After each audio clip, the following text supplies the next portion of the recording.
so short. The things we do for journalism. Thankfully not old enough to have been a hero in the 70s, so... Everybody's watching to see, like, what's he doing? Hey there, folks. Welcome to Warriors Bar. This is a podcast about Lanterns, HBO's new show about... It's crazy to say new show instead of upcoming show. Yeah. About Green Lantern and his related mythology, which got a whole lot bigger this week. I'm Russ Burlingame from Emerald City Video, and with me today are... David Murphy from Around the Lens. Zach Roberts from both Around the Lens and whatever. So we're gonna get into kind of a walk through the episode, and I'll talk about the Easter eggs and the references and the predictions and all that kind of stuff. There's a lot of like crazy Lanterns theories, and I know Dave has been paying attention, or at least was paying attention to those in the first week. There's probably too many for him and I both to keep an eye on at this point. But we'll talk about the things that are definitely there, and then some of the things that we think are probably there, and have some fun with that. But first, we want to talk about like what we actually thought of the episode. Zach, since you're the one who's going to be walking us through the episode, why don't you start off with your kind of capsule review? Yeah, I'm liking where this is going a little bit. I like how they're kind of developing out John's just who he is and kind of as a person and everything like that. And obviously for somebody who like my role when we started talking this is, I think I said in the first episode, is like I'm staying completely ignorant. I'm watching the show and that's kind of it. I haven't consumed any other media. And it's like I said, it's been like probably 30 years, 35 years since I've read any, Green Lantern comics or anything like that. And so I basically am like constantly hearing dog whistles when it comes to like that name sounds familiar. Right, and then that name sounds familiar, and okay, who could this be? Who could this be? Who could this be? Constantly. And that episode did for like casual fans. I think this is like a really good episode of like, oh, like a dog being shown a magic trick kind of thing. Yeah. This show, and especially this episode, but this show in general feels a lot like what WandaVision was for Marvel, in the sense We were just that talking like about that. it's got like the vibe of prestige TV, but really more than that, it has this mythology that most casuals don't know anything about and don't have much interest in. And so you're seeing this kind of influx of all these people, and it's like all of a sudden they're trying to read as much Green Lantern as they can so they can try to predict things. And like if all of the popular theories were true, this show would become an incoherent mess. Because it's like there's a credible, believable theory for almost every character being some DC character or two or three. And it's like, okay, some of these will probably happen. Most of them probably won't. If all of them happened, then like it descends into Easter egg madness and it's not really a show anymore. Which, by the way, we need to copyright that Easter egg madness. Yeah. It's to be Trademark. Yes. Yep. But I like this one a bit more than I like the first one, and I think part of that is probably, again, like I, as a big Green Lantern fan, was kind of bristling against the reins a little bit last time with how little they had interest in being a superhero show. And so, I gave the pilot a 3.5. I give this one like a 4.25 out of 5 stars. It's still not kind of all the way there for me, but there's a lot more. Like this episode felt like a good mix of the pilot and kind of what I expected from the canceled Berlanti Guggenheim version. Yeah. So like, and it's nice to get a little bit more insight. Certainly I think that some of the things that Hal said in the second episode set off some like alarm bells in terms of some of these theories of what's going on with him. And there's a lot of like, I'll give him credit for this. Like when Tom King wrote Heroes in Crisis, which is by and large received as one of the worst superhero crossover comics of all time. And Tom is one of the 3 showrunners on this show. I love Tom. Like, I think he's a brilliant, brilliant writer. I did not like Heroes in Crisis, but like one of the things about Heroes in Crisis was that it wasn't a very good mystery. Like it was billed as a murder mystery. Mm-hmm. And very quickly within like the first episode or the first issue, it just became, here are our two suspects. The readers know these two people definitely didn't do it. And it becomes like these people who are not detectives trying to play detective to figure out that, and ultimately it kind of fell flat. Like it didn't feel like a mystery. It didn't really even get you thinking critically about these things. It was just kind of like, okay, well, we know it's not Booster and Harley Quinn, so when are we going to find the answer? And then the answer was just on the first page of the last issue. It's handed to you. And this feels like what Tom was trying to do with that. Like it feels like a genuine like murder mystery that's getting you thinking about possibilities. Even if the ending's not super satisfying, I think it's interesting in the way that it's making people grasp at things. For for another comics parallel, Tom did an adaptation of the character Human Target. And in Human Target, like the premise is that he like this is a master of disguise, and so he'll disguise himself. He's a bodyguard who disguises himself as the client and stops assassination attempts by like jumping the assassin. And he ends up like dying of a slow, uncurable poison, and he has to solve his own death before he dies. And really much sharper, much better than most of the other mysteries, like superhero murder mysteries that are out there. And I feel like Lanterns feels a lot more like Human Target than it does kind of anything else that Tom's written.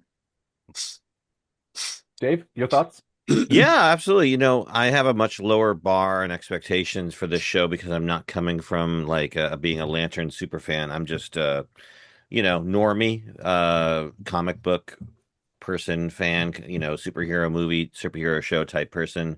So I generally enjoy most high quality television, and I'm not saying that Lanterns is the highest of quality. I'm just saying it's a good show for what it is, and from an uninitiated perspective, I'm intrigued by the story as it's continuing to move forward. I find the mystery that we're being shown to be intriguing, and I like Jon Stewart's kind of we're Jon Stewart, right? We're sort of the outsider in this show.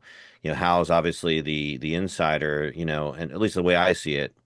And I feel a lot of empathy towards Jon, also being a Marine, right? I have that connection to him. But I like him as a character, and I like seeing him develop. And I feel, a little bit bad for him having to deal with Hal, who's such a bitter person. And I would say the only criticism I'd have towards the show, or at least is this shtick of Hal being so bitter and sort of like resigned toward his role. It's like, it's grating on me just a hair. We'll see. I mean, obviously his character will evolve over the course of the series and over the season and whatnot, but it's like, he has to be such a jerk the whole time. And it's just like, okay, we get it. You're something happened. You're upset. But what I liked about this episode was it's continuing to expand on the lore, to show us more facets of the Lantern Corps. And again, to somebody who's not read every single comic, who's not fully, invested in everything, I love learning about all of this through the show. I have an interest, and this is not based on anything. This is not based on my being a Green Lantern fan. It's just like the way that I'm reading the show so far. Yeah. I have this kind of harebrained theory that there's a decent chance that those roles are going to reverse by the end of the series. I think what we may find, because we've seen in some of the trailers that there's a Guardian of the Guardian of the Universe, living on Earth disguised as a human. And she clearly wants John to get Hal out of the way so that John can be Green Lantern. Yeah. And so I have this sneaking suspicion that what we might find is that what's really happening is that John is this kind of chosen one figure where the Guardians have decided like he's the perfect Lantern, he's the guy, and Hal is kind of too far off the reservation for their liking.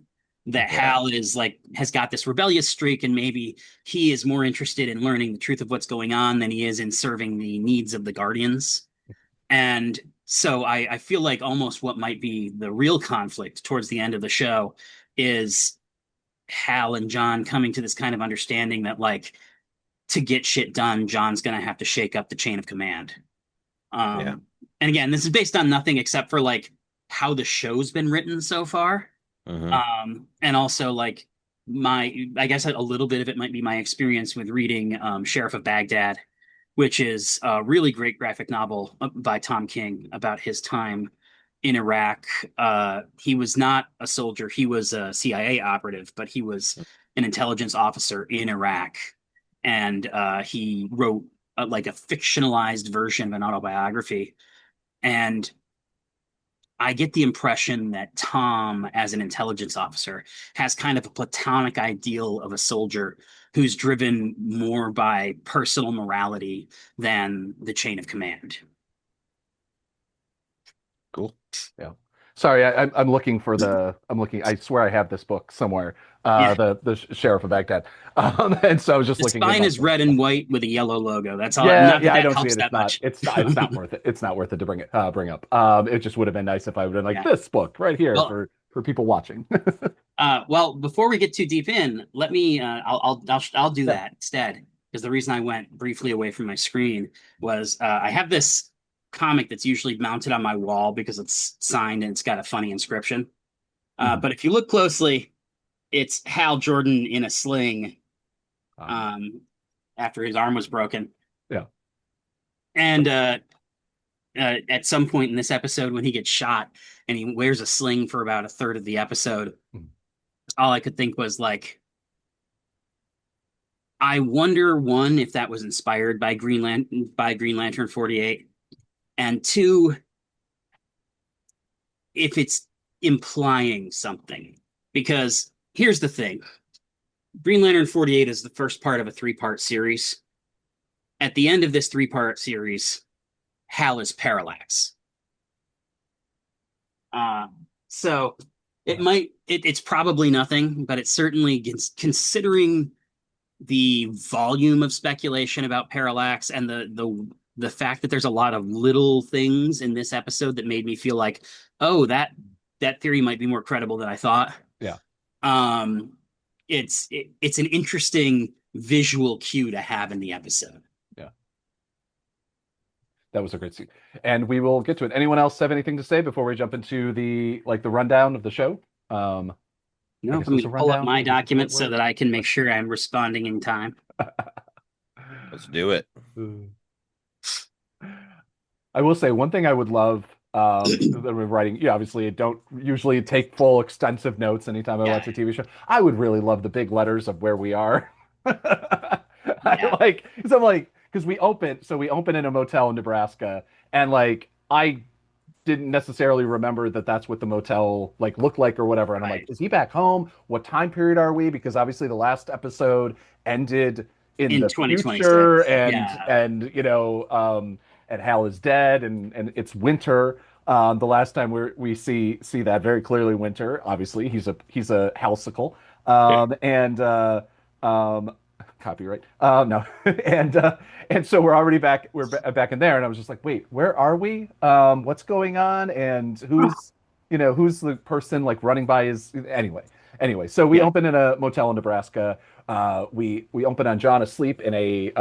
This is why I'm kind of explaining. We're like in a bedroom, motel room. I'm not quite sure what it is. Obviously, very soon we'll figure out. But I think obviously there's some level of a purpose. I don't know if we. Anyway, I mean, I assume part of it is what Dave was saying, is that because John's your point of view character. Yeah. Like they want this opening to be disorienting. They don't want to establish where they are, because then who's lingering over him is limited to like 3 people. Yeah, exactly. Yeah. So somebody's creeping outside, and then somebody we see Hal throws like a bucket of water on him. Classic. And Hal says, by the way, can I interject? Has anybody seen the movie Tony? No, not yet. No. Okay. When you see that movie, you'll be like, oh, the bucket of water. It's such a fun trope. Anyways, go ahead. Like yes, as somebody who has been woken up by my father, who demanded that I be awake at 8 o'clock in the morning or something like that every morning when I was at his house. Yes, it's a very nice trauma remembrance. Oh, then you're gonna love Tony. Which one's Tony? It's the one, Anthony the Bourdain. biopic, Anthony Bourdain biopic. Okay, that's right. Yes. Yeah. Great movie. Here's the thing. I watched that trailer the same like day that I watched the trailer for Playing Rocky, which is a Sylvester Stallone biopic with a very similar vibe. Mhm. And then you also have whatever the Chris Hansen one is that's coming up. I can't remember what it's called. And I'm just like, all three of these have kind of melded in my brain as one movie. I just love that, like, now, the like Marvelification of, or comic book movie-ification of everything is like, we need the origin story of Anthony Bourdain. Like, Although I'm- I will say, for literally decades, Mhm. Sly Stallone has been saying that the story of making Rocky was more interesting than Rocky. Well, We'll find and out. so I'm yeah. sure. I feel like I like the making. I kind of like just as a movie person. Like, I like the making of like kind of films of like, oh, if there was a real good story behind that. Yeah. I don't know. I just, as everybody said, like, I'm kind of like, if Bourdain would find this detestable. And like, to me, I'm just like, there has to be any time that there's like there's a choice of like, what, stop and think. Be like, would the person you're making the film about be okay with you making the film? And if you say if probably not, then maybe we don't need to make the movie. Like, he has a great book about about everything. There's a documentary that unfortunately is AI narration crap, but there's a documentary out there. There's like enough. We've seen him on television basically for the last like 20 years. Like, we don't. Anyway, we're very off topic already. I will probably go see Tony, but it's just like, anyway. I'm looking for the eventual making of the I Am Rocky movie that comes out in like 30 to 40 years. Yeah. No, my thing would be, love. I want a making of, or a narrative film, a fictional film about the Heart of Darkness documentary that is about the making. I think that would be fun as hell. But it's, especially if you did it like straight comedy, like it's like basically oh God, what's that movie where Robert Tropic Downey Thunder. Jr. Yes, exactly. Like, you do it something like that level thing, which I feel like, I guess that's kind of already been done, because that's kind of, I feel like, what he was parroting. But Probably. anyway, let's go back to the motel in Nebraska. People say that to me all the time. As one of the states where I've spent exactly one night in, yeah, that's exactly as much as anyone should spend. I don't think I've ever been to Nebraska. Maybe I'll visit it on my road trip to San Diego. There you go. That would be really out of the way. Like, you're going What? south. Yeah, you got to go. As someone who's literally driven to LA. But anyway, it basically, if you're coming down from Alaska, it kind of makes sense. But otherwise, it's not really something you need to do. Anyway, Hal says he's not calling the Guardians. He's basically not, giving a warning to his higher ups that of what's going on, all these shenanigans that are clearly going on in this town, and so out of the blue, Hal decides he's going to teach John how to fly in the motel parking lot, which for me feels like a bad idea. I would want something like, at least with like a softness, like out in the field, maybe in a bouncy castle or something like that, or whatever. But like, there's basically, you get up to 20 feet and then like, yeah, that's kind of it. Especially since, Do a ring construct of a bouncy castle. That's, exactly, yeah. Well, I mean, he was able to develop like bubble wrap around himself in like literally 0.2 seconds, out of a vehicle coming off a hill. So he could probably, I would hope he could emergency himself a little bad, but you never know. Yeah, but what happens, they're basically, what does he do? Like, he's not really helping him. He's like kind of the worst teacher imaginable, where it's just like, just do it. Like, it's kind of like, here, literally, the dad that throws the kid into the water and goes, swim. Another traumatic, like, we're going to go through all my... I had a girlfriend whose dad did that to her, and she never forgave him for it. So anyway, don't do that to your kids. Yeah, that's a bad idea. It's a great way to make them not want to swim. But anyway, Hal just says, think flight. For me, I'm a fighter pilot. It's just an easy kind of thing to do. He's basically doing all the motions of like kind of like lift up off the bird, whatever. And then he creates a very nice little, I think it's a sparrow, basically a tiny bird Yeah. out of the blue, which we kind of get the implications later on that it's incredibly impressive that this is a thing. Like, because there's a vibe where it's just like, oh, that's a kind of a laugh, a point of laughter, but Right. also Hal is still kind of giving him the look of, wait a minute, maybe he does have something, and oh no. And then immediately we get the kind of the voice is saying the ring is nearing depletion. He hits it on a trunk of car, and the voice says 5%. I love how it has. Do you know, is this like a voice of God thing that is like projected out of the ring, or is this something like, what is that voice? Is that voice canonical? Yes. Although the canon is sometimes confused. There are essentially two different versions of it.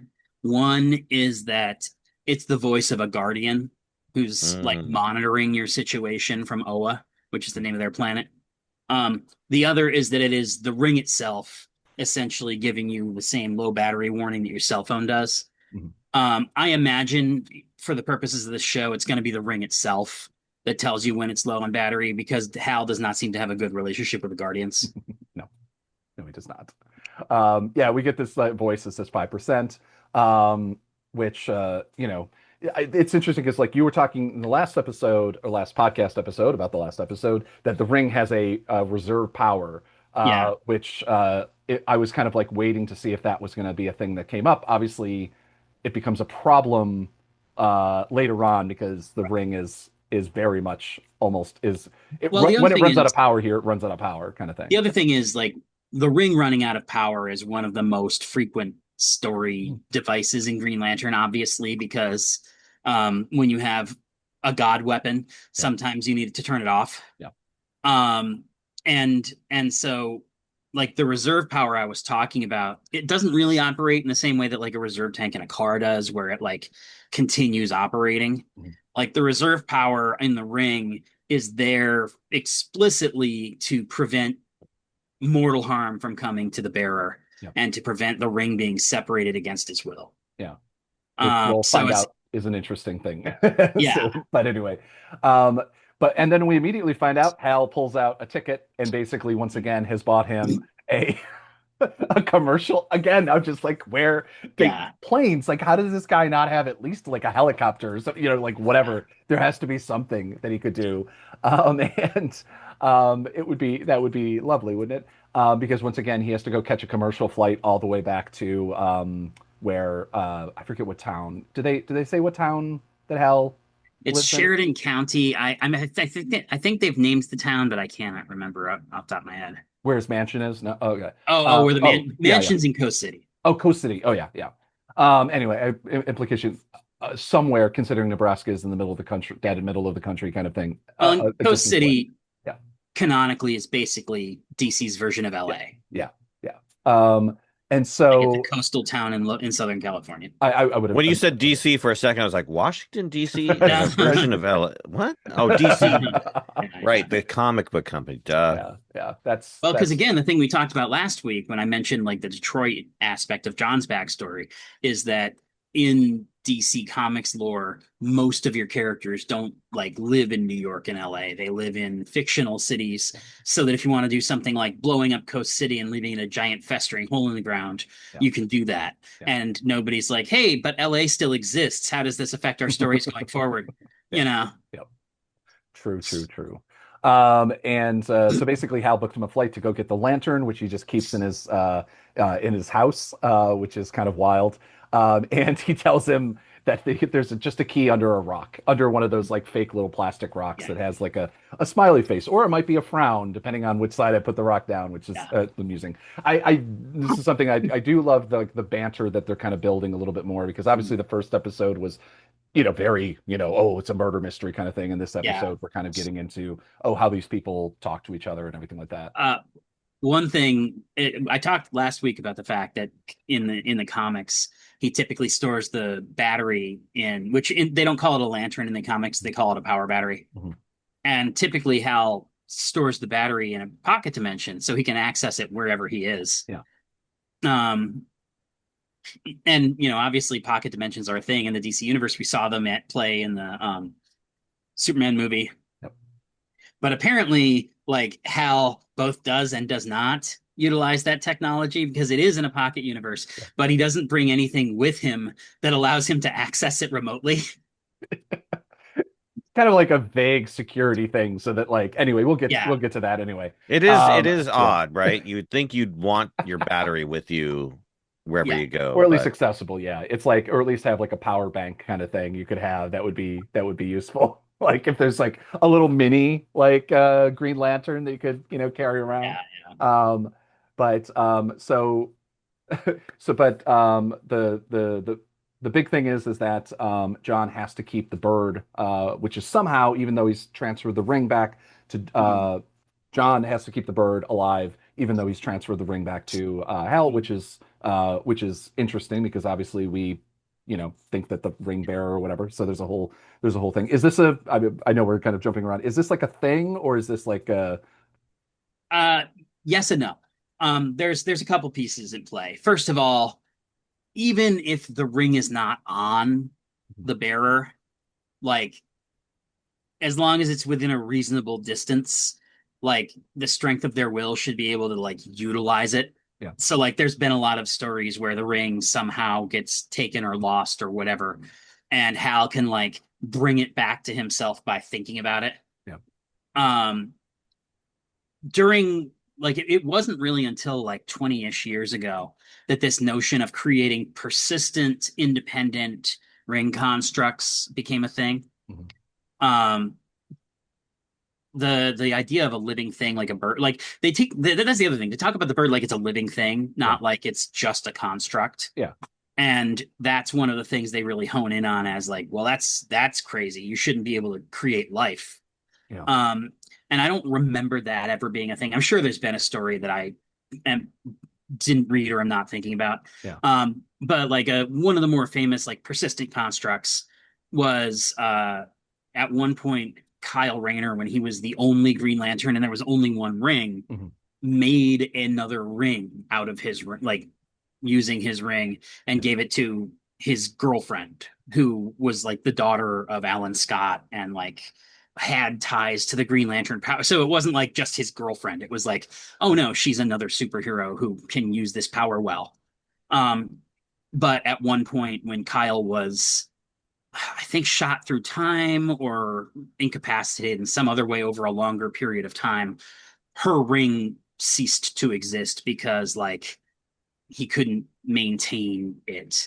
Mm-hmm. And that was in the same way that they talk about like, wow, like the only way you can keep this alive is by keeping your concentration on it at all times. Yeah. And so the implication was that Kyle, a little piece of him was always thinking about keeping Jade's ring alive. Yeah. And that like when he was incapacitated or sent back through time or whatever it was, the ring disappeared because like that piece of his brain shut off, and she was worried that meant either he had stopped caring about her or he had died. Yeah.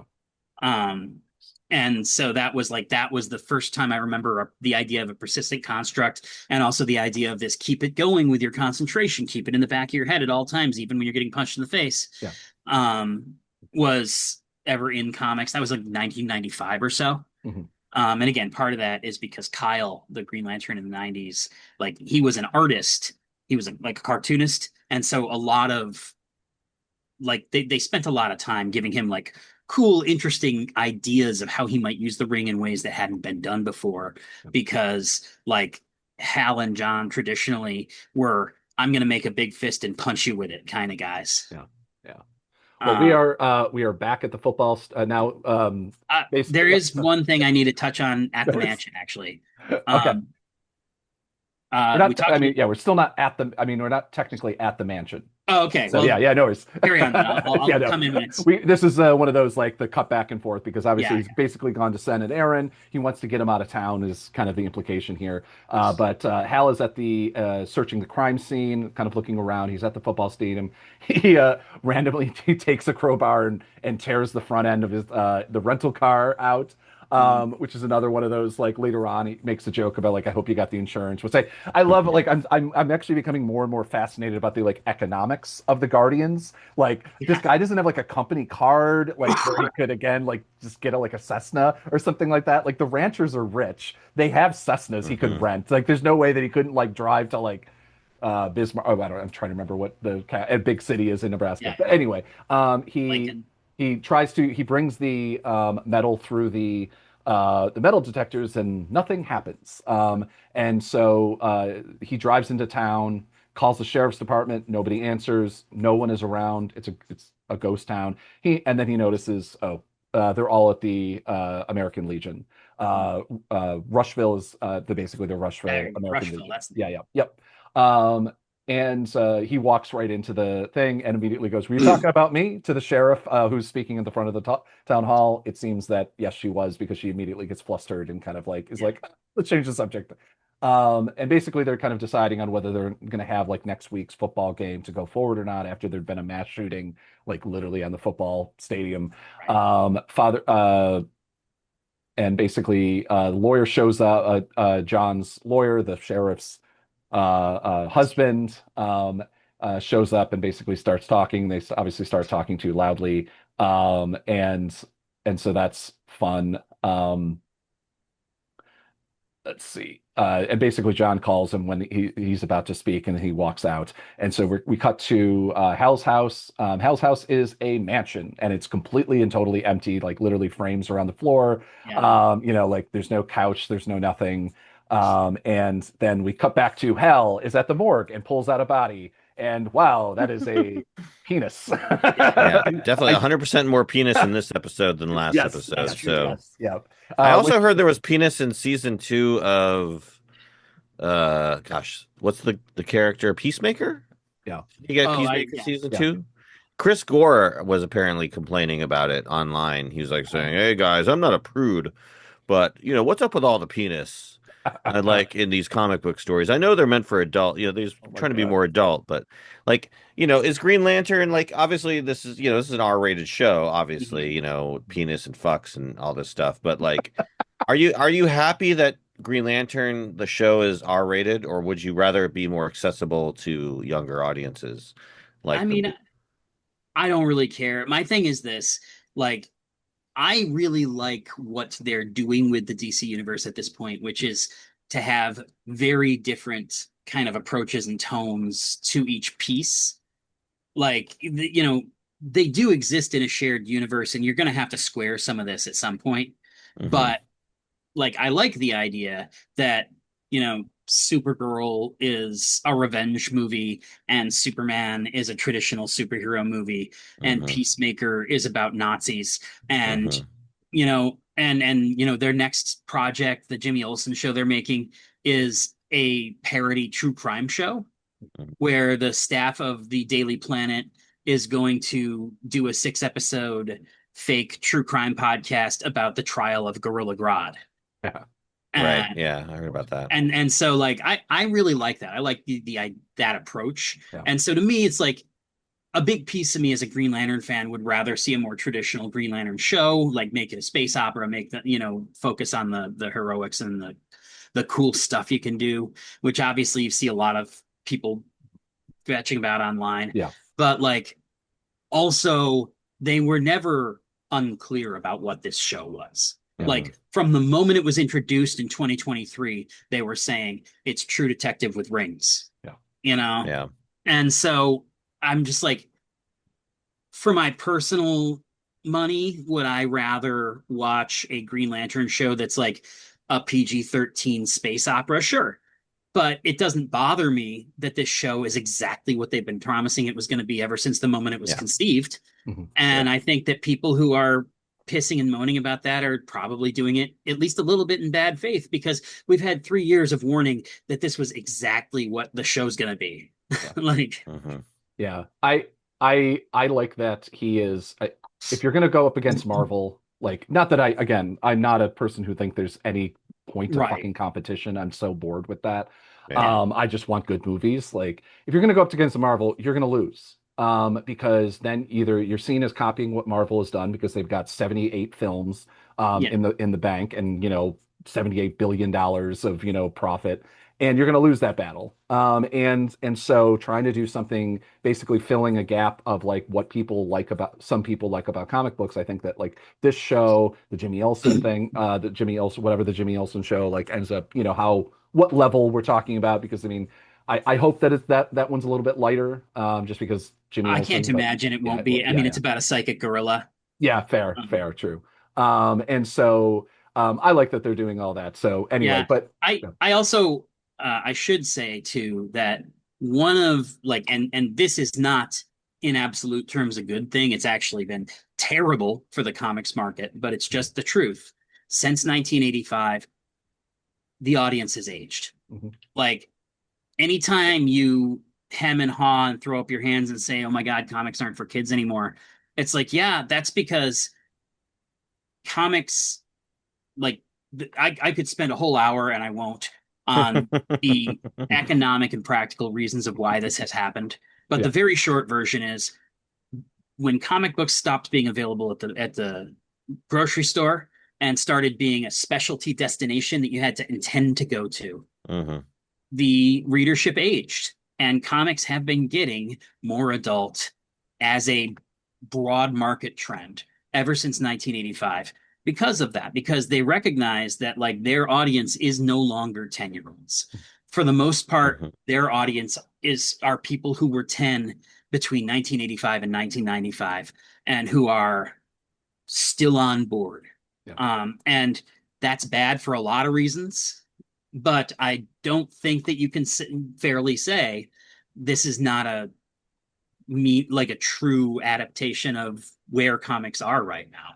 Yeah. Like this is very much where comics are right now. Most of DC's best-selling graphic novels come in their black, like their black label, which is specialty formats, different sizes, different approaches, weird stuff, Elseworld stories. It's standalone stories created for the bookstore market. And if Superman is the kind of comic book you would find on the spinner rack at the grocery store in 1985, Lanterns is very much what you would find on the shelf at Barnes and Noble.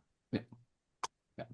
On that same note, Yeah. right? So if we're okay with taking certain characters and aging them up, making more mature stories, why then does Gunn protect Superman and still put that in the realm of more accessible PG-13 domain, right? Whereas he's willing to take this story and go further. Because I mean, there are adult stories within the Superman universe that you could explore, but I think there's a few reasons. First of all, I think that Gunn has a general philosophy that Superman is the alpha and the omega in terms of the concept of the superhero, and that you want a Superman movie to be a straight ahead superhero movie in as much as you can make. Like I think that's the philosophy that guided that film. But also like we just had 10 years of the post Man of Steel Superman. We had 10 years of a more grim and gritty Superman where there was blood and he died and there was Doomsday, and like there was politics and there was all this kind of stuff. And like I like the Snyder movies more than the average moviegoer, but they didn't connect in the way that Warner Brothers needed them to connect in order to build a universe of it. Yeah. And so they needed to go in a different direction. And I think that Gunn took a very back to basics approach because on a fundamental level, Superman is the basic building block of superheroes. And if you needed to get out of the way of the Snyder kind of vibe anyhow, it's like, okay, well, let's go back to first principles. Yeah. Yeah. I think also you get to have contrast then. So you get to have, he's the goodwill guy. He's, naive, you might say, and then you can have Guy Gardner, who's, an asshole, and so you can have kind of, but also you can deal with like a fucking genocide. I mean, like that's like that was the kind of overall of that, the arc of that movie was that he was trying to prevent a genocide, and this is also so. I mean, like I think he's doing a great job like dealing with those issues. I got some issues with Supergirl because not because it was dark, but because it was badly colored. Like there's just a color correction kind of thing. I just hate that filter that's just over everything. That's like it's like when people go to Mexico and there's just that like haze Yeah, that immediately the Mexico I filter. can't remember what it was. I think I don't remember what episode it was. There was an episode of Behind the Bastards where Evans was talking about traffic, Mhm. and or The not preeminent- traffic, yeah, traffic, Yeah. and he's like, I've read that screenplay. Nowhere in the screenplay does it say everything's the color of piss. Yeah. That was a choice by the filmmakers. Yeah. Um, Yeah, that movie kind of really brought it out. But anyway, we are Yeah. 45 minutes into this podcast and about 8 minutes into the show. So Yeah. let's try to haul ass.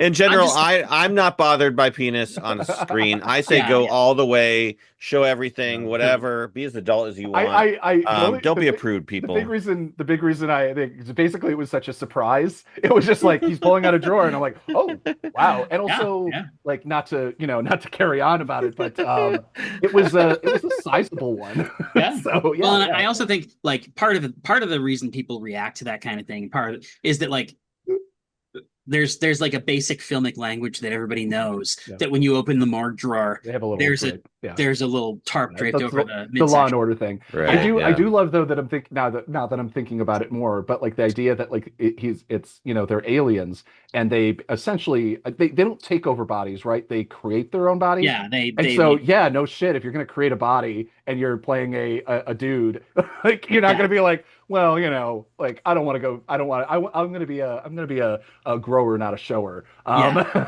of thing. Anyway, back at Hell's house, the mansion, the costumes are in dry cleaner bags, which I just kind of enjoy, that kind of thing. And John is holding up, he looks at himself in the mirror, and so it is nice because it kind of gives like a little bit of a like, oh, he is actually kind of really thinking about that he wants Yeah. this in a kind of a real way. He opens up basically it's the lantern is supposed to be in this box. He opens it up and it's just like a black nothingness. Yeah. And that's when Hal says it's a pocket dimension, Junior. And so he kind of reaches around in there. There's sounds or whatever, and finally grabs it out, and we get to swell of music. Mhm. Yeah. I'm going to jump in real quick because the pocket dimension is contained inside of a safe. Mhm. And in order to open the safe, Hal has to give it a voice command. Oh, and he yeah. has to recognize his voice. Yeah. The voice command that he gives, like the combination to the safe, is the phrase "Mogo doesn't socialize." Yeah. And Mogo is a character. He's a Green Lantern. Mhm. He was created by Alan Moore and Dave Gibbons, the guys who made Watchmen. And the reason Mogo doesn't socialize is because he is a sentient planet. So he's a Green Lantern whose ring is like buried at the core of the planet. His costume is that he like terraforms so that the trees form a Green Lantern logo. Nice. And he doesn't socialize because if he did, his gravitational pull would fuck up everybody around him. Fair. So over the years, Mogo has become a more and more important character because Jeff Johns, who wrote Green Lantern for about a decade, is really, really into Alan Moore and has constantly revisited stories that Alan Moore wrote. Mhm. But the phrase "Mogo doesn't socialize" is actually the title of the story in which Mogo first appears. And basically that story is somebody looking for the Green Lantern on this planet, and then eventually the camera pulls out and you realize that the Green Lantern is the planet. Yeah. Um, And kind of Yeah, all somebody- while, yeah, go ahead. Sorry. Somebody said that they were surprised, but also it was very cool that they canonized, essentially, made it canonical within the series that Mogo exists. So yeah, and I mean, there's been a lot of that so far in James Gunn's DC universe. There was a reference to Batmite in Peacemaker. Batmite is a fifth dimensional imp. He's this little troublemaker who just really likes Batman because like he comes from like a magical version of our world where he just gets to watch Batman do his thing as like a comic or something. And so he's got godlike powers because he knows that this is all a comic book. But he's just this weird little dude who dresses like Batman and causes mischief. And it's like, you're never going to get that in a Batman movie because Batman movies take themselves very seriously. And so a lot of people got very excited that Peacemaker like mentioned that character and established, oh no, he really exists in this universe, even if you're probably never going to see him. Mhm. And so now John has to go do the other thing that he was sent there to do, which is feed Earl. And we don't. He's looking around trying to figure out where Earl is. Finds basically opens up the huge, God, I forget what those expensive fridges are called, but one of those very nice fridges. And basically it's just filled, packed with Tupperware containers with chopped meat. And so he pulls out one, notices a couple wooden spoons that all have bite marks on them. So obviously we have a little bit of a moment where, oh dear, what is this? What is Earl going to be?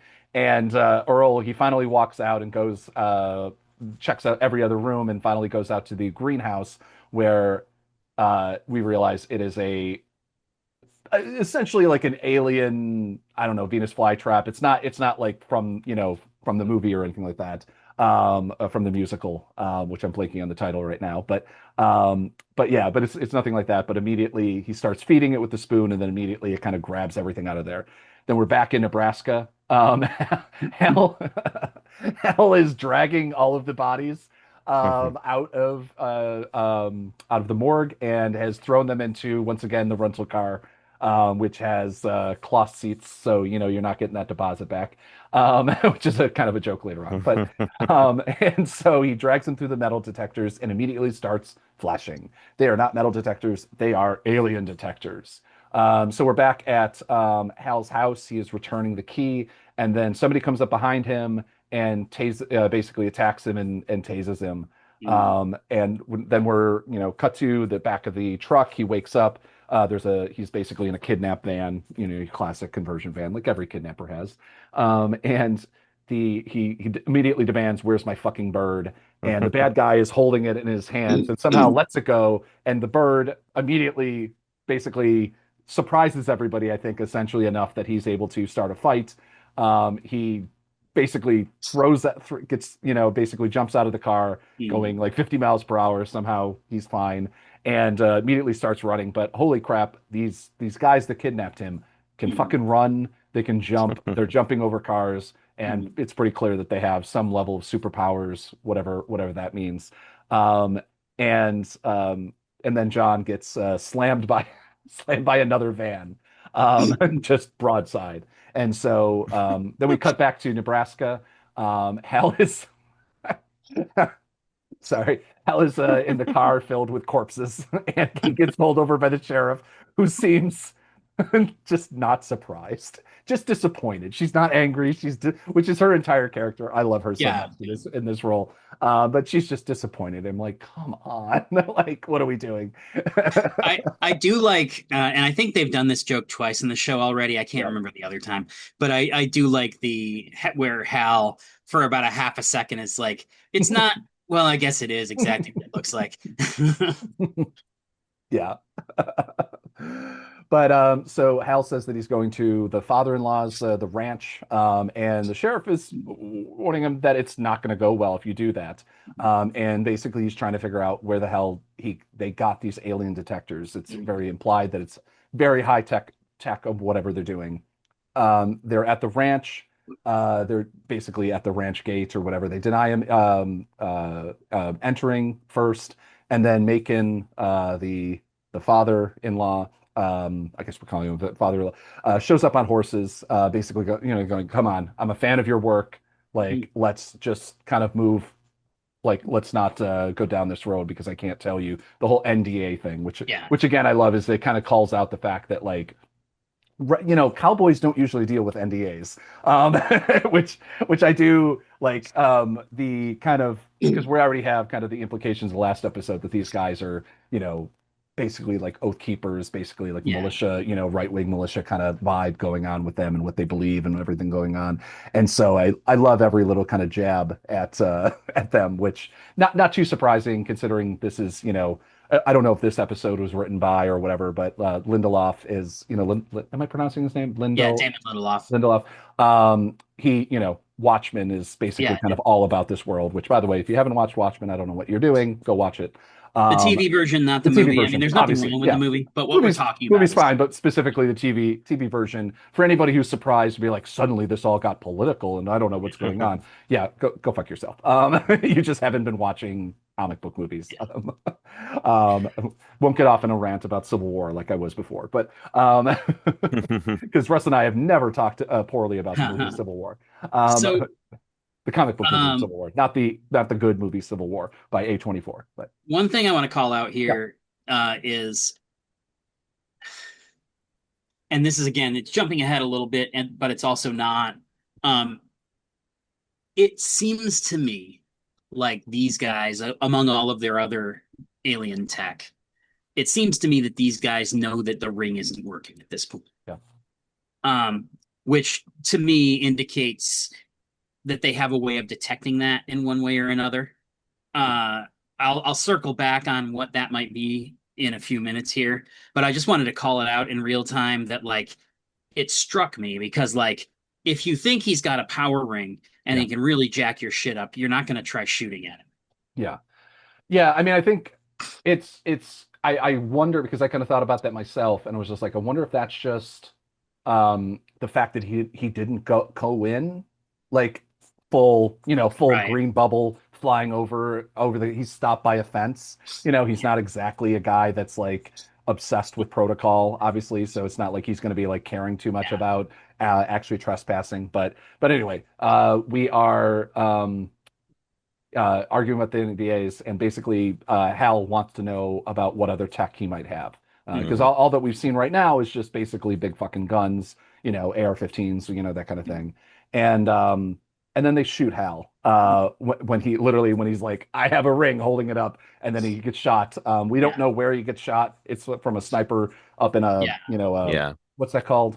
Crow's Nest. Crow's Nest. I gotta say, Hal's pretty ballsy in this moment, right? It's like he doesn't have power in the ring, and he's still like, using it to threaten them to try to get the information he wants. So kudos to Hal there. I wonder how much of that is a bluff and how much of that is like the invincibility that you feel when you're a cop, and how much of it is that thing where last episode the alien pointed out that it seems like he just wants to die. Yeah. But I mean, it kind of like goes to show how vulnerable the lanterns are when they're not powered up with their rings. I mean, if anybody could just shoot a lantern and kill him, it's like, they're just normal dudes who just happen to have like power for a short amount of time when they have the ring on, right? Like there's nothing stopping anybody from killing Hal at any moment, right? Yeah, well, again, it depends too on how literally they're going to take the comics lore, because even now with no charge, he should have a reserve power that's there explicitly to keep him alive. Right. So if it's a through and through, it might not have activated, so to speak, because the ring is a smart enough device to know like he's fine. Cool. Well, now we cut to an abandoned building where John is tied up to a chair, surrounded by these people. They look like humans, but obviously they have certain levels of powers, and basically they're kind of talking about the bird, whatever. It's like, did you tie me up to ask me fucking questions about my fucking bird? Yeah. And the leader of the group, older guy, one of those actors. I didn't write the guy as the actor. Paul Ben Victor is his name. Victor. One of those guys that you definitely immediately recognize. Yeah. Like he's a great character actor. Great character actor. Yeah. I will say one of the things that we do have confirmed is that he is a season-long alien antagonist. Yeah. We do not know for sure who he is, but we know who he is, and we'll get to that in a minute. Yeah. And it says, and he says, "No, I tied you up to ask you about manhunters." And like obviously this means a lot of things. This is meeting Paul Ben Victor. The notes like a second later, aka Anton. I think it was Adnan. Adnan. I don't. Basically, I think I'm going off the IMDb page basically. Yeah. He's the kidnapper. John has never heard of what manhunters are. And he doesn't know anything. And basically he's kind of going like, look I'm not that close to Hal Jordan the way that you think you're going to. You're about to torture a man who doesn't know shit. And basically now then I hate when that happens. Yeah. Yeah. Happens all the time. So I'm just gonna jump in and I'm gonna read like a few paragraphs of basically a script from my notes, because there's a whole lot of lore that is either explicitly or implicitly being dropped here, and I'm just gonna like put it out there, and then we can discuss it in tandem with the rest of the episode synopsis. So in all likelihood, Paul Ben Victor's character is a character called Atrocitus. Originally named Atros, his homeworld was destroyed by the Manhunters, very much like they describe in here. His whole space sector, in fact, was wiped out by the Manhunters, and there were only 5 survivors, of whom Atros was like the one who totally cracked and became a supervillain. Atrocitus is the leader of the Red Lanterns. They have a ring that's similar-ish to the Green Lanterns, but it runs on anger rather than willpower. And typically they don't use constructs. They just kind of vomit blood out at you, and that blood has lantern, it's energy. So here's the thing. Before they created the Green Lanterns, the Guardians of the Universe attempted an earlier peacekeeping force called the Manhunters. The Manhunters are robots. They had the same powers as Green Lantern in the sense that they literally in their chest had the lantern battery. And they were scrapped because they proved too rigid for the Guardians' liking. And part of that rigidity is that they basically had the dichotomy of guilty and innocent. And if you're guilty, you're going to die. And so they killed a whole lot of people who didn't deserve to be killed, and the Guardians decommissioned the robots. These robots occasionally come back to be villains throughout the history of the stories. There was actually a big crossover story in the 80s where each comic book that was in print at the time had one of their supporting characters secretly turn out to be a manhunter who was waiting to try to kill that superhero. Which is the first time that we saw the manhunters kind of disguise themselves as regular humans, which is obviously the inspiration for this. Ironically, that story is not at all well regarded, and most people prefer to forget it exists. But now it's got a TV show that's running on its engine. But the thing is, in the comics, it's widely known that the Manhunters were kind of proto-Green Lanterns and that they were created by the Guardians. Here, obviously, Hal, John, and also this guy who probably is Atrocitus do not know this. I assume that going forward, eventually we're going to find, probably next episode we'll find out, because I'm sure Sinestro knows. But I assume we're going to find out real soon that the Guardians created the Manhunters, and that would put Adnan / potentially Atrocitus on a collision course with the Lanterns, because in the comics they hate the Green Lanterns because they just want to kill the Guardians and everybody in their orbit. So that seems to me the kind of overall arc that story is going to go in. And obviously the idea that the Manhunters can take on the physical characteristics of a human is something that's been in the comics for a long time, but something that's unique to Lanterns and that I think is going to really be the engine that fuels some speculation going forward is this line that Adnan made that once they've taken on this human form, they can be killed like a regular human. And I haven't seen anybody speculating yet that that's why you've got a Hal Jordan with a bullet in his head, but that theory's got to be coming, right? Yeah. Possibly. Yeah. The other thing I want to touch on real quick, this will be faster, I promise, is that the decision to project the experience of watching their world die into John's memory, I think is an interesting callback to this comic called Cosmic Odyssey. It was like a event series that happened in 1985, 6, 7, in there somewhere. And in that story, John Stewart, essentially believing himself to be the chosen one and thinking he can do anything, shuts out Martian Manhunter, not related to the Manhunters. That's confusing, I know. But he's another powerful character who could have helped.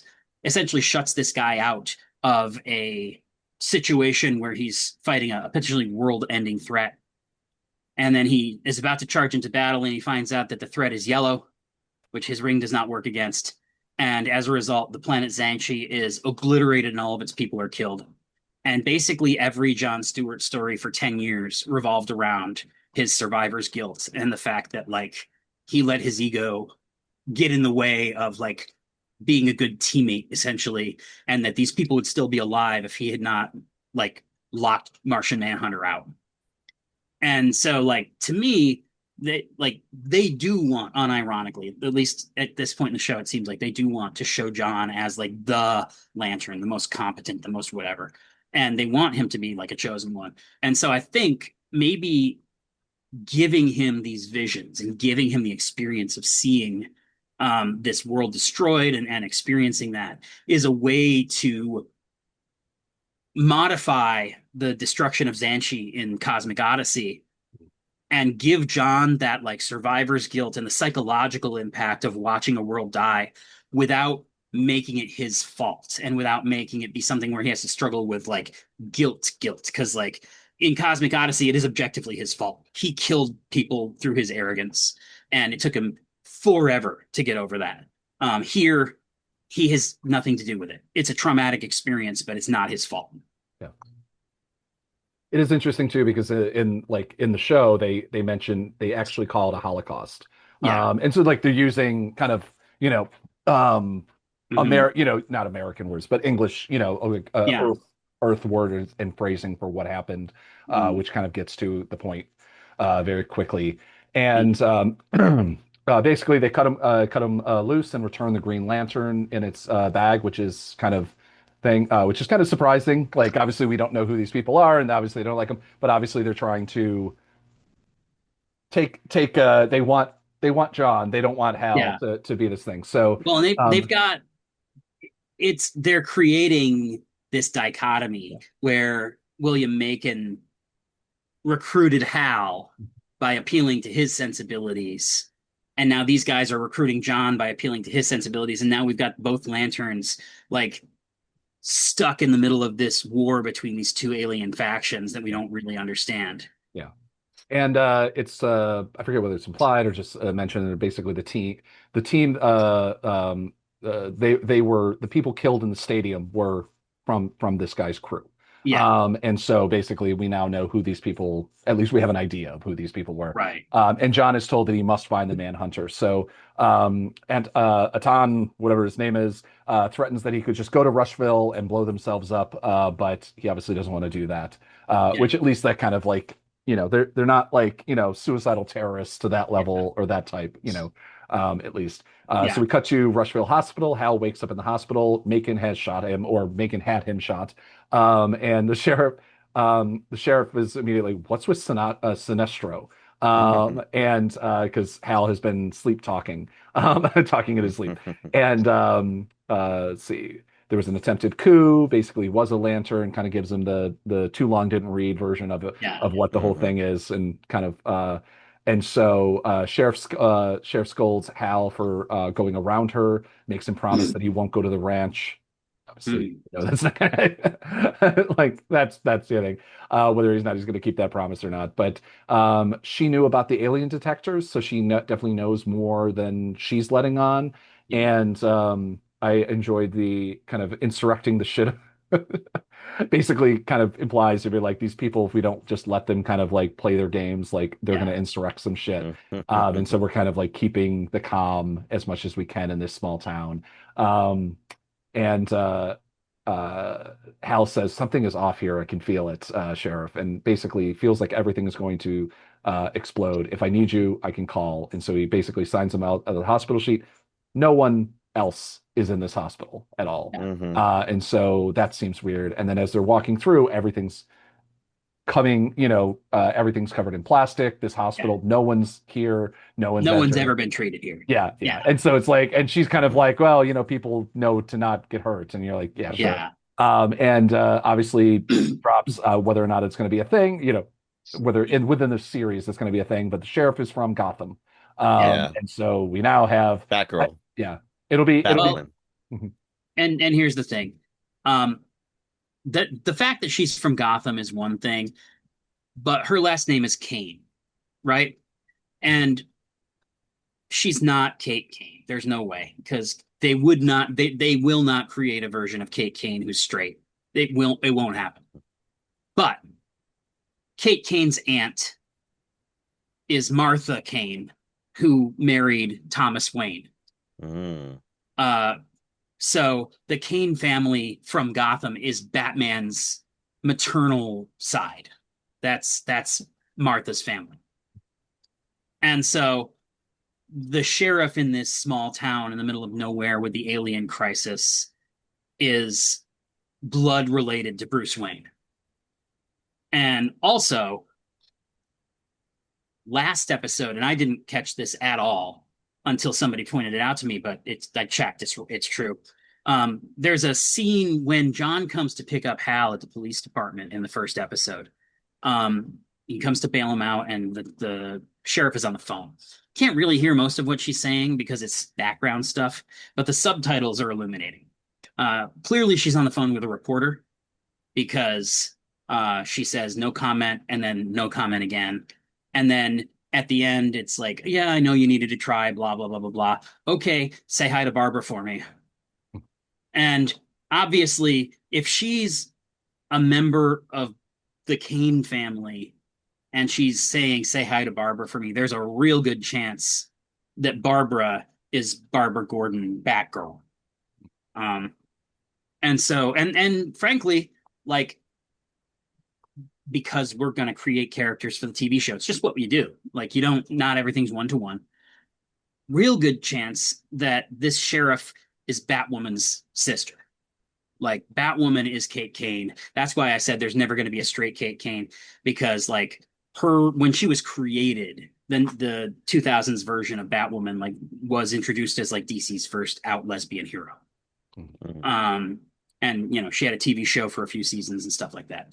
But so that's definitely going to be a thing to some degree. I don't know how much of a degree. Certainly, if you're looking at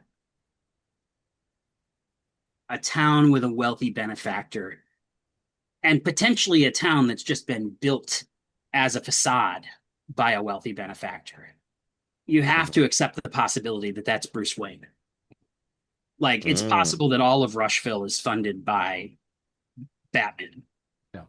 Yeah, because that's the theory, that the town is a front, for Yeah, whatever. I mean, my personal theory is I don't think Batman is the one funding the town. I think it has to be discussed as a possibility. Mhm. My personal theory, I kind of think the entire town are manhunters except for a select few people. I don't think this is one manhunter. I think that the whole town is going to be manhunters, more or less. It's funny because like the obvious and easy thing to point to is like, okay, William Macon is obviously the Manhunter, and the whole series is going to be putting William Macon on a collision course with Adnan, and it's going to be the Manhunters versus Atrocitus, and Green Lantern stuck in the middle. I don't know if I buy that Macon is a Manhunter. I think he might just be a fanatic, and maybe his wife or his kid or something is a Manhunter. And so they are enjoying the benefits of being on this compound where they're defended from the rest of the world. But Macon himself is not the main threat, so to speak. Yeah. This is a very, very quick aside, but I just watched oh my God, it's not Nobody. Damn it. Bring it up. The new one, the like Normal or whatever it is. Normal. That is Normal Town. And it's like the parallel, like you're describing it. I'm like, that just sounds like the movie Normal, which is worth watching. I think it's a load of fun, by the way. If it's on Hulu or HBO right now. Watched it last night. Again, recommend it. Yep. One thing that'll be really interesting, if that theory does turn out, like if the whole town is fake for one reason or another, whether it's Batman or the aliens or whatever, I could see it becoming essentially an alien refugee camp at the end of the season. And if that's the case, it would be super interesting because the first time John Stewart ever had his own solo Green Lantern title, it was called Green Lantern Mosaic. And it was about taking the cities that Brainiac had stolen, full of alien refugees from dead worlds, and populating them in one concentrated area where John was essentially the sheriff. And so if you end up with a refugee camp here, it's very much a close parallel to Green Lantern Mosaic. So we are. Yep. Go ahead. Should I explain Sinestro now while we're ranting about lore, or do you want to wait until we get there? Let's do it when we get to Sinestro at the end. I think that's a good way. So we're at the Rushville Diner, and John somehow still has the bird with him throughout everything. So at least he succeeded in that he hasn't like destroyed his chances. Not that I think that there's, he would get thrown out or whatever. I do have to wonder how much brain power he has to devote to concentrating to keep the bird alive, but yeah, it's interesting because one would assume it's a lot, but at the same time, it's again going back to the comics and the whole Kyle Rayner engagement ring thing. It's like that when Jade had a ring for like 3 years, and during that time, Kyle was off world. Kyle was unconscious. Clearly, it's like you would think it's a lot of concentration, but like also maybe not. I don't know. I think it certainly implies, at least within this show, like this guy has a talent, and he's not just a random. He's not just a random. He's not just a random Marine, whatever. Yeah. Not special forces guy. Couldn't just be this, whatever. Like he, he has like a special thing that makes him a better potential. I think that also, I will say, and this is a story that's been completely abandoned because future writers didn't want to deal with it. Mm-hmm. There was a point where John was such a special boy that he gave up the ring and became a guardian. He's like the only guardian ever to not have been born as part of that race. Yeah. And the only human whose body could essentially host all that power without the ring. So it's possible that they're alluding to that on some level. Again, it's been basically almost immediately forgotten in the comics. But part of the reason it was almost immediately forgotten in the comics because like 6 months after that, the Guardians all died, and they didn't want John to die. So that'll happen. So Mrs. Macon, the person he messed around with in the car in the first episode, just happens to be sitting at the diner. And he sits down next to her after kind of getting a decaf coffee and everything.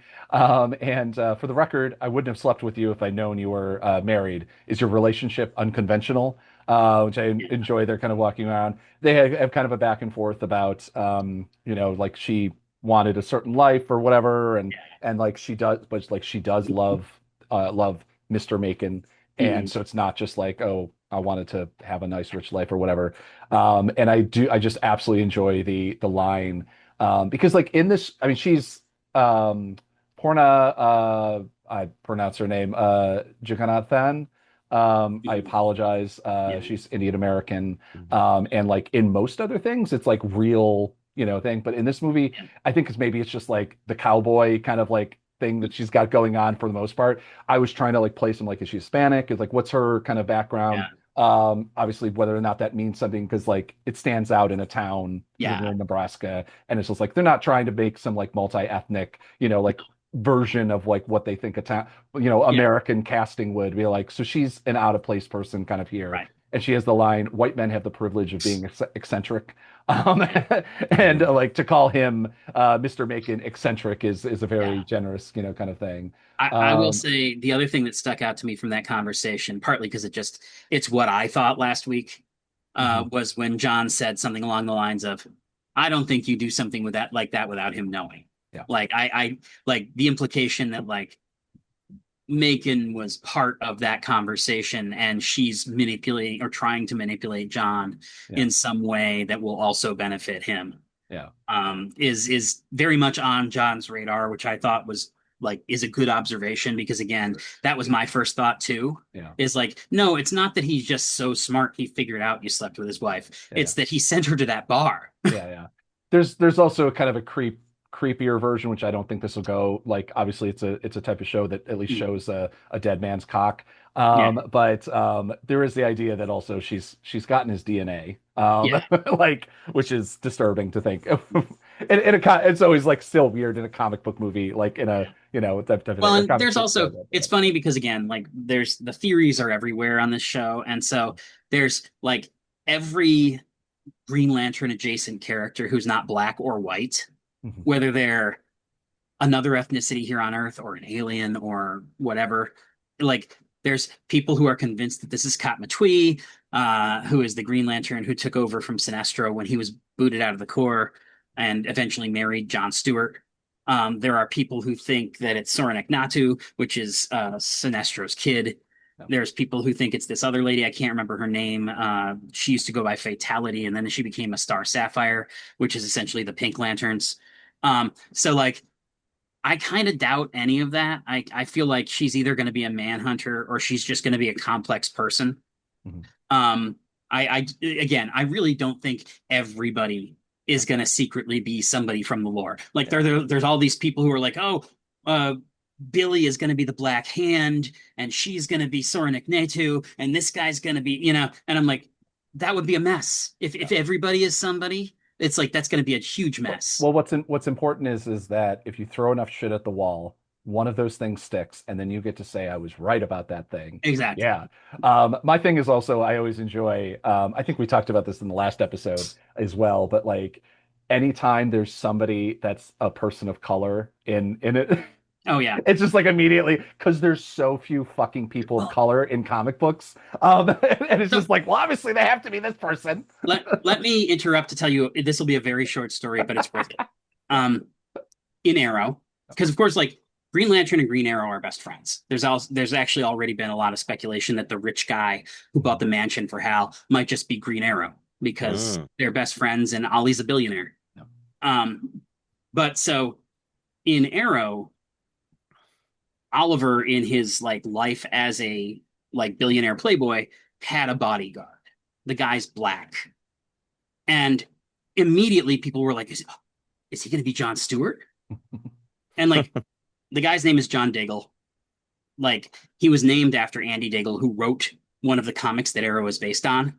So it was never meant to be John Stewart. It was just like he was a guy, and then like they stapled a comic book writer's name on as an homage, but that was it. However, it became so persistent over the 8 seasons of the show that in the 7th season, you found out that John's dad was abusive and drunk and moved away, and his mom remarried to a guy whose surname is Stewart. And that in other parts of the multiverse, John Diggle took on his stepdad's name and had a Green Lantern. Like, that's canon in the Arrowverse. They made it. Everybody was like, it's a black guy named John. He's got to be Green Lantern. And like, eventually everybody just folded and we're like, fine. Yeah, he's Green Lantern. That's what we were going to do the whole time. Yeah, whatever. And then like that show ended with John getting a ring. Like Arrow ended with the introduction of the Arrowverse Green Lantern. And it was just a black guy. He just happened to be black. Yeah. Like, he was on that fucking what's the show with Tom Magnum PI? Where he's like a cop and it's a family of cops and like, I don't know. Anyway. Boston. Is it Blue Bloods? Blue Bloods, yeah. Yeah. Oh my God. He was like Mustache Man's second in command on Blue Bloods, and just like he was just a black guy who looks like a soldier. That's all. It's that simple. No. Like. But yeah. I mean, the funny thing is that goes. I think, like again, I said it in the last time we talked or whatever, or maybe it was another episode of UCV. But like, if there's a redhead, it's always this person. If there's a girl with a streak in their hair, it's Rogue. It's whatever. It's I like the random shot in the Spider-Man trailer of a girl reading with headphones on. Was like, oh my God, is that Rogue? And it's just like, oh, fucking Christ. Like, first off, you can tell that it's not a name, like an actress that anyone recognizes immediately. And so it's like, yeah, they're not going to put Rogue as some... I actually remember I heard about that because I didn't pay attention to the trailers to that movie. Yeah. I heard about that when the extra herself posted on Instagram something along the lines of like, I'm not Rogue. If they want to make me Rogue, that'd be great. Yeah. But I'm not, like, please don't do this. Yeah. Anyway, back at it. We are now Still and at the diner. She's at the diner. She has this great line. She's like, "No, I'm with my husband because I love him." And she's like, "Hey, how's your white man?" And which obviously they're talking about Hal. Cut to the motel. The bird. I'm literally writing like the bird's still alive because I got like invested in this bird being alive. Especially, I mean, like the bird is a hero. Like right now, Yeah. like he's like the bird. They saved saved the day. Hal is sitting outside drinking a beer. Hal basically charges the ring on the lantern, takes it, does the creed. I for some reason was kind of surprised. I'm like, oh, that's a really quick charge. It takes like 5 seconds to charge, and it's like boing. And It's because canonically charging the ring takes as long as uttering the oath. yeah, okay. And one of my favorite social media reactions was a screenshot of that scene where somebody was like, Hal Jordan's reciting the Green Lantern oath like it's the terms and conditions at the end of a pharmaceutical commercial. Much, yeah. Well, I mean, he's said it like probably 7,000 times or whatever. Yeah. You know, Oh my God God. knows how many. And so John sees There's no majesty. There's no pomp and circumstance for him. It's just, Yeah. I mean, it's been 30 charge years. me up. Yeah.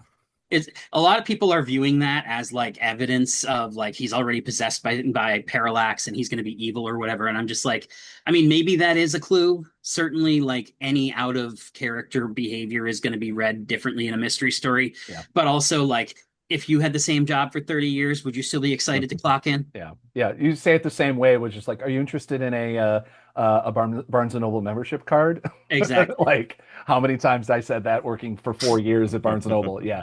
Right. Anyway, John sees the state of the car. It's covered in alien goo. And then John starts talking about the Manhunters, tells Al about the stuff that Anton told him. And there's a hoorah, which I'm trying to remember what that was, but Well, I mean, that's from the Marine Corps. Enthusiasm. Yeah, That's the Marine Corps. I know what hoorah is from. Thank you. Oh, okay. Thank you. I'm not that. I didn't know. Thank you. It's because Thank you, it's David, for because our John- instinct. it's because John related to him that Adnan had said that's an incredibly complex Yeah. structure. You shouldn't have been able to do that. Yeah. And John was like, I can't I even get get a a hoorah. hoorah for that. Yeah. And Yeah. I was just trying to. I had it in my notes, and I was trying to remember what it was. yeah. But That's why. yeah, why- I know. I was just like, yes, I know. I do. But anyway, what's with the bird? Basically, they're kind of talking about that. But John then just evaporates the bird in the hand, and so like that's a real kind of show of power, show of force. Like it was very much a like I'm not only up for this job, but like you think so little of me kind of thing. Mhm. Yeah. And then Hal It puts kind of makes you think like, technically John and Hal could work together Mhm. with one ring, right? Because I mean, if he's so good at manifesting things, like, Mhm. Hal could say like, hey, manifest something really quick. He manifests Yeah. it. He exists now, throws it back to Hal, and now they're Yeah. working together, two Green Well, and Lanterns. again, like one of the things that canonically people have been able to do once they get to that kind of elite level of power and like command of the ring is to make another ring. Ooh, So, like, that's smart.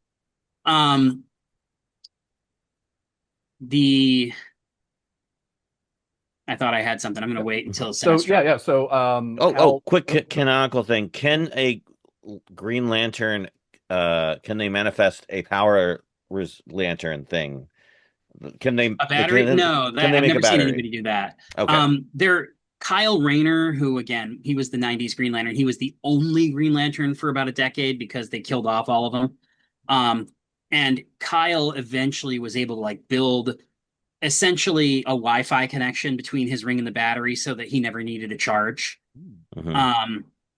And that was like the premise behind that is if you wonder, okay, the lantern is powering the ring, what's powering the lantern?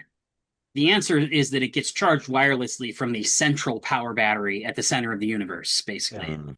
And so, like, it's kind of like the electromagnetic charging on your iPhone. Like, it doesn't have to be plugged in.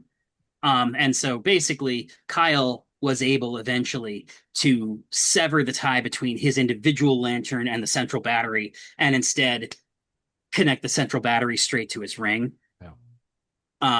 I don't think that'll be something they explore in this show, just because like it's great to have the device of the ring having a ticking clock. Yeah. It's the cell phone. It's the crutch Yeah. of every single filmmaker since, Yeah.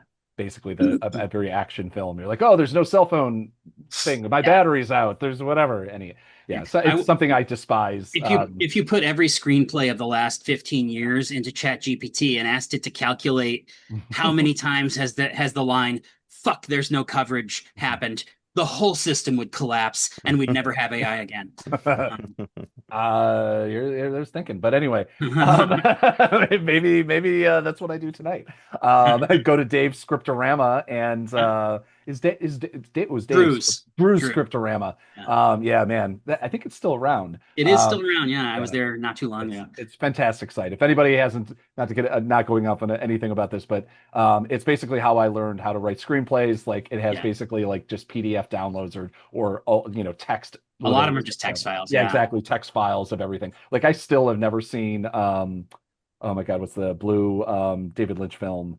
Blue Velvet. Blue Velvet. I've never seen, but I read the script when I was like 15, and I was like, yeah, I don't really want to watch. It's a good reason not to see it, I think. Yeah. I'm like, as in, not that it's bad, not that but it's bad, but being like, if you're 15 and read that script, no. Anyway, but go Drew Scriptorama, Google search it. You can download the screenplays and everything like that. Anyway, but Hal actually puts on the Green Lantern suit and flies off. Is he leaving the planet in this? Yes. Okay. I think hard the to tell because, implication, like, we don't know. Like, oh yeah, I guess that's a Marvel's thing, that like sometimes the Earth is kind of in a different form in the Marvel universe because of the Eternals story, and sometimes it isn't, like whether or not they're anyway. I think he goes to Oa, which is where the Guardians are, and that's where like traditionally the Green Lanterns keep all their prisoners. Yeah. And Oa is typically depicted as like a pretty high tech like culture, and so all of those like weird like flying vehicles behind him and stuff, it would make sense he's on Oa. The other two possibilities, he could have gone to Mogo, because like after the central power battery on Oa was destroyed, they eventually moved all their prisoners to Mogo. Or he could have gone to Korugar, which is Sinestro's homeworld, although I can't imagine a scenario where a threat of that level is just like in a regular county jail on his own homeworld. It seems like a bad idea. That'd actually be kind of fun. But Hal meets with Sinestro in a I have it down as like a prison type thing, and then he basically says tell me what you know about Manhunters. And Sinestro says, if one existed, they'd be the second greatest threat you're currently facing. So why don't you tell me about John Stewart? Big musical cut to credits.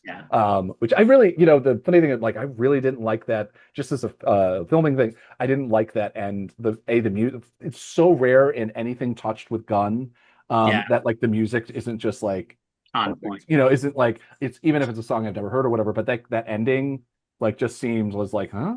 Like, I don't know. It felt like, because it had that like downbeat thing, and it felt to me like the end of The Usual Suspects, where there's that like cello gong.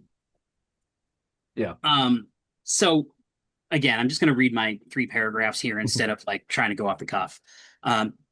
Sinestro, who we meet at the end of the episode, is Hal Jordan's canonical archenemy, but first he was Hal's mentor. Like, he was the greatest Green Lantern, and at that time, the way that the Guardians kind of phrased things, like they talked a lot about like order and chaos, and Sinestro was considered the greatest because his sector was real orderly. But that's because Sinestro was grinding everybody under his boot heel and using the ring to make himself a dictator. And when Hal was being trained and he went to Korugar and saw the state of the planet, he went to the Guardians and was like, dude, are we cool with Space Hitler over here? Because I'm not. which is how Sinestro ultimately ended up getting taken down. Was Hal kind of going to the Guardians and like, is this what I'm signing up for? Because if so, fuck off. But after his capture, he escaped and he came into possession of a yellow ring. The yellow rings are powered by fear as opposed to willpower. To wield one, rather than being fearless, you have to have the ability to instill great fear in others. Mm.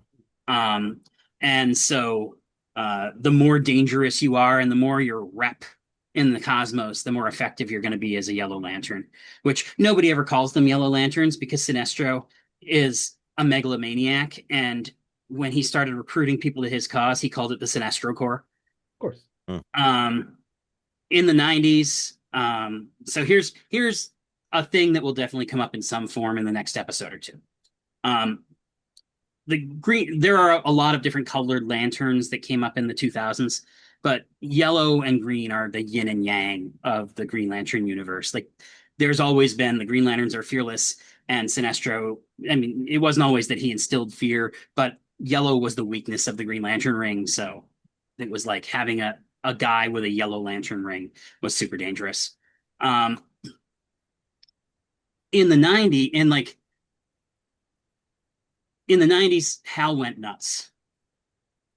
He killed most of the other Green Lanterns. And the Guardians actually got so desperate that they reactivated Sinestro as a Green Lantern, like pulled him out of jail, gave him a Green Lantern ring, and they're like, go kill Hal Jordan and you're free. But didn't work. Hal killed him too. And then killed all of the Guardians except for one. And that one only survived because he was buried in the corpses of his friends. Later on, this was something that happened in the comics because Hal's hometown had been destroyed. Coast City was wiped off the map by a supervillain while Hal was in space fighting for the Green Lanterns. And so he came back and pretty much everybody he ever knew was dead. And he snapped and he tried to recreate the city with his ring. But before it could like solidify and become permanent, his ring ran out of charge. And the Guardians, seeing what he was doing and the fact that he was clearly a danger, severed the tie between the central power battery and Hal's battery. So he couldn't charge anymore. And they basically sent a hologram to him that was like, you fucked up, we're going to put you on trial. And he's like, oh, but I could just kill this hologram and charge off of it. And so like his murder spree was enabled by charging off of the Guardian's hologram. Later on, when a new writer came on and he decided he didn't like the idea of Hal having lost his mind, they retconned it that he'd been effectively possessed by this being called Parallax. And Parallax is a cosmic fear parasite, and it was actually the source of the yellow impurity in the central battery. It's the reason the Green Lantern rings didn't work against yellow. And so Hal's villain years were retroactively recast as him being possessed by this cosmic fear bug. And when they expelled it from him, they also did not put it back in the battery, and so now Green Lantern rings work against yellow. One of the most persistent theories on the internet at this point is that Hal is already possessed by Parallax in 2016. They think that this is why he doesn't have respect for the uniform. This is why he got mad when the one guy said the oath at him, and then they also like blitzed through the oath. You know, they think this is why he's so cavalier about the rules and why he's got this low-key death wish. Again, I'm not sure I fully buy it, but if it's true, it's certainly interesting that when he's walking through the hallways of the prison on the way to see Sinestro, all of the rooms that Hal steps through light up yellow. On a primarily green planet. That's an like if he isn't Parallax, they're definitely trying to say something with that choice. Like that's not a choice that's made in a vacuum when you're going to see Sinestro. Yeah. And so to me, I'm like, and here's the thing. If Hal is possessed by Sinestro or by Parallax, ultimately Parallax is the thing that powers the yellow rings. Sinestro wants that. So if Hal is possessed in 2016, then not only do you have the Manhunters in Rushville and these other aliens at Coast City, but you're going to have some influence from Sinestro somewhere as he tries to get himself out of jail and take possession of the parasite. So I don't know if it's, again, don't know if that's actually true, but it's certainly a popular theory, and I do think that it's likely Sinestro is going to be the third leg of that pyramid in some way, shape, or form. Yeah, I'm just excited to see Sinestro on the show. I know it was teased, obviously, in the trailers, but it's interesting because Mark Strong, who played Sinestro in the 2011 movie, was one of the only things that almost everybody universally praised. And that movie ended with him getting the yellow ring. And everybody was like, for years, people were like, no, I don't care that the movie wasn't good. Give us the sequel because like, we think this is going to be really cool. And even like during the Zack Snyder era, Snyder didn't close the door on that because he was like, if people want it and we get a good script, why not? So it really, it's interesting because like, I think that, and I can't remember who the actor is who's playing it. It's Ulrich something. Thompson. Yeah. But he's got this uphill fight in terms of the court of public opinion because it's like, oh no, the only other guy ever to play Sinestro in live action was the one good thing about the reviled Green Lantern movie. Yeah. It is funny. This is very off subject. I'm very much looking forward to who Laura Linney is going to be. This is just very much spoilers, but it's on the IMDb page. She's in 6 episodes, and so I just love Laura Linney. Here next week. Yeah. So there's only 8 episodes of the show. Yeah, exactly. That'll be very interesting because she's they have revealed, unless it's a lie, which is always possible, but they have revealed who she is in the trailers. So it might say that on IMDb too. I'm not sure. Yeah, I'm just trying to look if there's like any, because I think she's kind of the only other like, name you really recognize. Yeah, I'm sure there's some younger people that I just don't know their names or anymore. But yeah, she's kind of the only other one that isn't like. I'll hold it off until next week because I don't want to get off on another tangent. But like, if the tease that they provided in the trailers is right, and it's not a misdirect.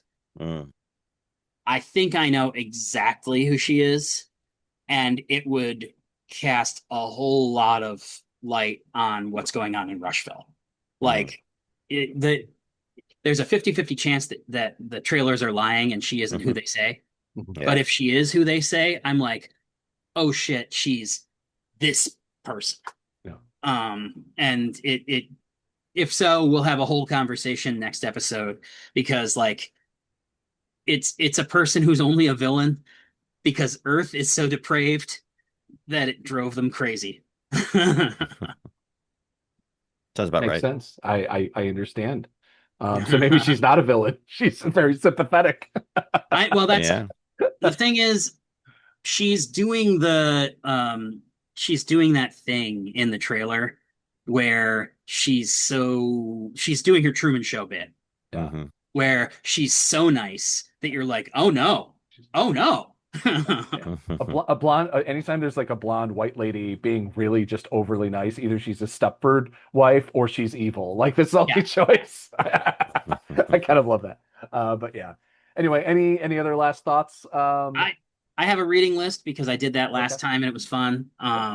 This one is a little bit less one-to-one about Green Lantern lore, and it's more about these characters that I talked about in my asides. Yeah.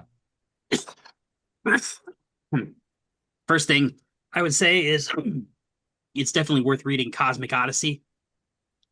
Not only is it, like I said, does it deal with some of the aspects of the John Stewart character that I touched on in our conversation, but also it's one of the first like big blockbuster kind of books drawn by a young up and coming New York artist by the name of Mike Mignola. And anybody listening to this has probably seen something like Mike Mignola designed because he's the guy who created Hellboy. So really great art on it. It's written by Jim Starlin, who is kind of a psycho, but a really good writer. Um, and he's a fun psycho. He's just like an around the office kind of psycho, not a monster. Um, before he got a job at DC and became like a comics artist full time, he worked at Forbidden Planet in Manhattan. Nice. And when the big, like, oversized Hellboy omnibus hardcover came out in 2008, he came and visited us while I was working there. Yeah. Okay, so the second book that I'm going to suggest people read is Green Lantern. I think it's volume 14 of the Jeff Johns trade paperbacks, Rage of the Red Lanterns, which is the first big story featuring Atrocitus, and it covers his whole deal and why he hates the Guardians and why he hates the Manhunters and why he hates Guy Gardner, which might be relevant next week because I'm pretty sure Guy Gardner's also in 5 or 6 episodes. Yeah. This is really granular. It's an issue of the comic, but I have to recommend it. Booster Gold, Volume 2, Number 2. It's contained in the trade paperback Booster Gold 52 pickup.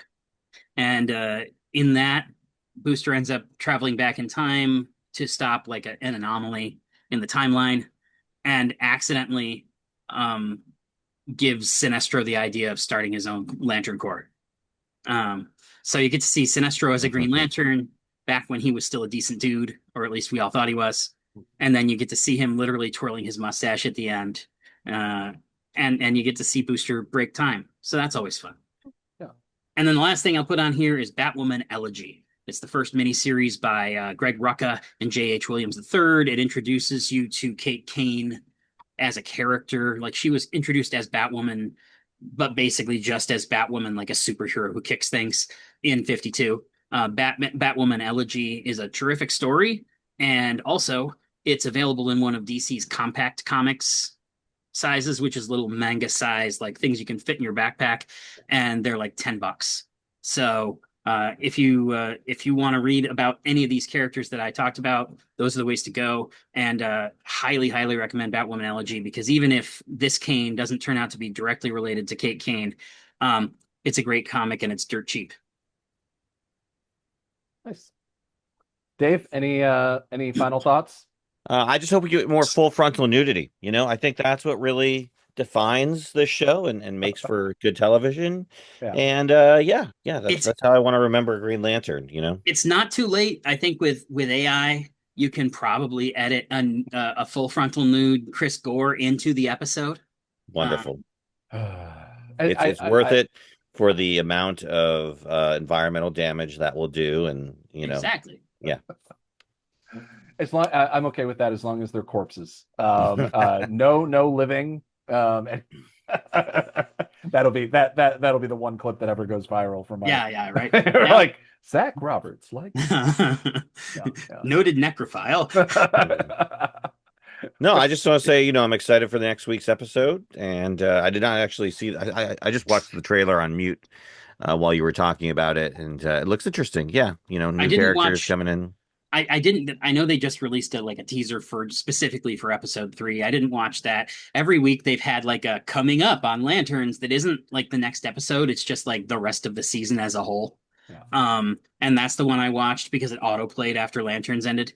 And then as soon as that trailer was done, Watchmen started auto playing. God, I hate HBOs. Sorry, just as somebody who doesn't like to know what's happening in the next episode, like I'm just not that type of person. I just despise that autoplay. Like in the next episode, and because it's like not only because like it doesn't actually just show what's in the next episode, it tells you the arc of kind of like what's, or at least teases a version that they want you to think. Right. And that's just like, I just find that fucking maddening. Like the fact, A, there's no way to turn that off, and B, it's just, it's just like, no, I think there's a lot of people like I both like wouldn't mind seeing some of the credits and also at the same time want that. But yeah. What was the Do you also hate it when before an episode starts, they say like, they show you the like previously on, and it ruins surprises, because like, oh, that character from season 1 is in this season 6 episode, I mean, I don't necessarily. No, I mean, if it's the previous, like what happened in the last episode, I think that HBO, like what they're doing with Lanterns, isn't that bad.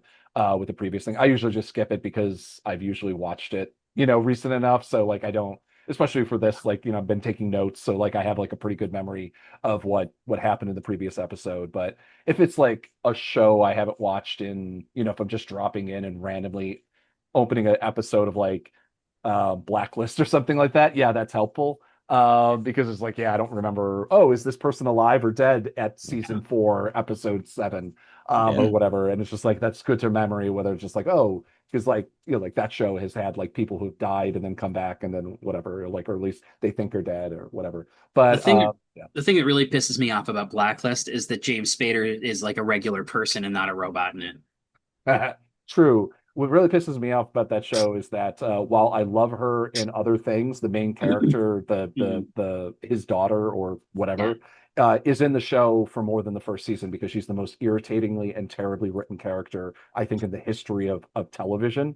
And I'm not the only one. If you go like Blacklit, like I actually like Googled like when does she like spoilers, guys? It's been out for a decade, but like she dies at a certain point, and the show just continues on, which is kind of wild.